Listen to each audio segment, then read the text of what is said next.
And the film is visually stunning. I mean, I thought Simon did a great job as DP. Yeah, I thought so too. Yeah. We did too. Yeah. So the movie is entertaining. It's creepy. It's scary. It's fun. I mean, but it also talks about some interesting themes that have to do with our relationship with technology and our dependence on it. Well, right? It truly is, and again, that's why we think the movie works as well as it does, is because it's not just a scary movie. You know, like all great horror films, they have something to say, right? It's a great reflection of the horror genre always. It's a great reflection of the time that they're made in, and all the good ones actually have some kind of social commentary to them.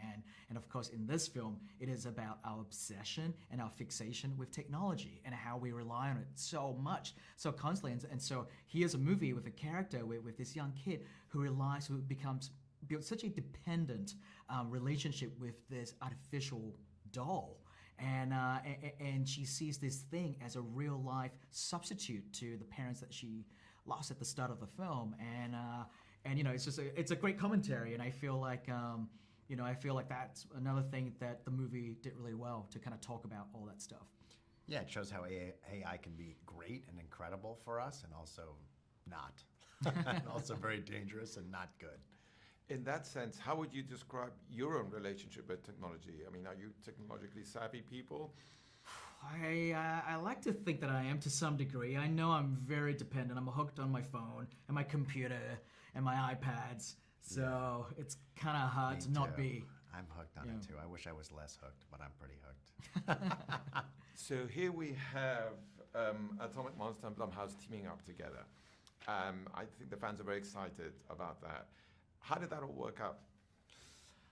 Well, it worked out from when we first met and worked together through James directing the Insidious 1 and 2, and then producing and being very involved in all the movies going forward. Up to today, we're doing the fifth one.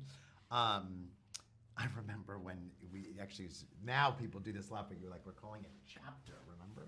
We're calling it, Yes. And we've worked on we've developed various things over the years, but I've always been, I've always had a great experience working with James, and I've always wanted to formalize it in one way or another, and hopefully we're on the road to doing that. And I think it'll be great for the two companies, and particularly great for the fans. Yeah, listen, there's no doubt that Jason's truly one of the smartest producers that I've had the opportunity to work with. When I went off to start Atomic Monster, one of the things I did was like, I'm going to copy what Jason's doing. I'll look over and go, I'm going to write this down. You know what I mean? Like, you copy from the best, right? And I've always admired what Jason did, and you know, and how, you know, he's got a very good instinct about things, and that's one of the things I love about him is he's very much an old school producer in the sense of, like, you know, he recognizes talent, he knows how to do it, but then he approaches it in a very modern way. And I like that, and I see that as a great sort of like model for me, and I, you know, I always said, oh, you know what, if I do Atomic Monster, I don't mind being, you know, like the bastard stepchild of what Jason's doing. And to be able to now kind of come together and collaborate on future projects is exciting. And following up on that, what do you think makes this project so unique? Well, I mean, I think this project, M3gan, is a great representation of us working together. It truly is the, you know, it's the first film that represents, you know, potentially Atomic Monster and Blumhouse coming together, and you know, and sort of sharing resources and ideas and stuff like that. I hope that they could be many more M3gans. At least that's the hope. Yeah, but I also think that there definitely will be. Hopefully there'll be more M3gans, but there's definitely going to be, we're working on one, but there's going to be more films about, especially horror movies about AI. And what I think is special about this movie is it's kind of the first one about AI today. There have been what AI was 15 and 20 and 30 years ago is not nearly as threatening as what it is today. And I think we'll see more movies like this, but what's special about this is it's the first one. Both of you are total giants in the genre. And the fact of the matter is that this is a genre that has fascinated viewers since the dawn of cinema. Yes. Dawn of storytelling. Absolutely. Yeah. And before that, the dawn of storytelling. Yeah. Why do you think we like to experience that communal sensation of going into a place, getting scared? And we've been doing it for centuries. Why is that? Well, my perspective is, we love to go. To me, going to a horror movie or an action movie or any kind of movie that gets you to experience a whole bunch of different emotions is like a roller coaster ride. So you go into it, you see all this scary stuff, and it pushes you to the edge of sort of like mortality. It reminds you of all this other stuff. But then you're not actually in harm's way. You're sitting in a nice, comfy, dark room with the air conditioning on. You're eating your popcorn and drinks, right?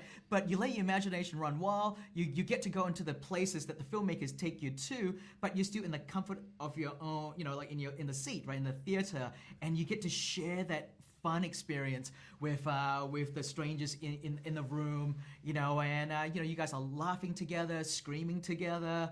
I think that's so much fun, and that's what makes roller coaster rides so fun, is because at the end of the day, it may be terrifying as you're going through it, but once the ride ends, you get up and you go back to the safety of your own home. Your life, yeah.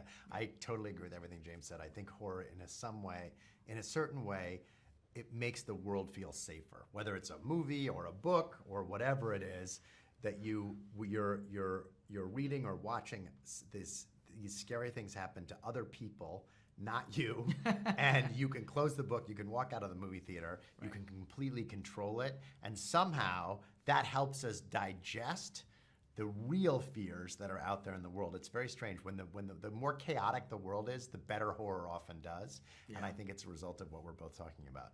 So just to wrap up and following up on what you were saying, Jason, what scares you in real life? The real world. The real world. I've always said everything in the real world. I always said Donald Trump. And he's still scary. He's still scary. He's this much less scary today, but he's still scary. He hides in Jason's closet at night. Does. And he peeks out. Like, when I close my eyes, that's who I see in my nightmares.